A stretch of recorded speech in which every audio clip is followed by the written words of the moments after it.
Istorijske staze počinju na posljednjoj liniji kuća, koje obuhvataju grad Herceg Novi, kod potoka Žukovnjak i istoimenog mosta i spajaju se sa južnim rubom planine Orjen i selima Kameno i Mokrinje, koje se nalazi u tom dijelu.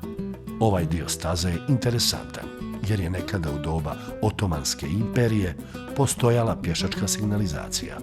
Kroz vrijeme ova staza je održavana, a najviše je korištena za vrijeme Austro-Ugarske imperije, koja je na ovom podneblju imala najveći utjecaj, izgradivši veliki broj puteva, povezavši tako zaleđe grada sa gradskim jezgrom.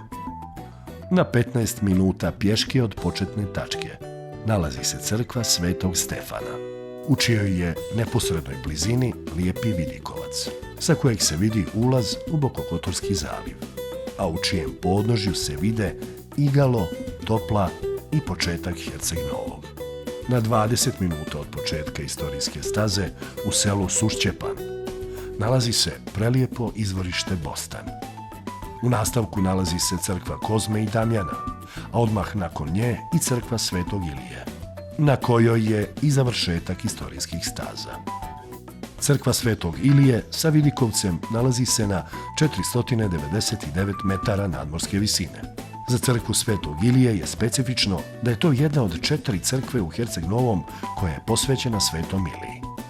Na 10 minuta pješke od crkve Svetog Ilije staza vodi do sela Mokrine, gdje se istorijske staze i završavaju.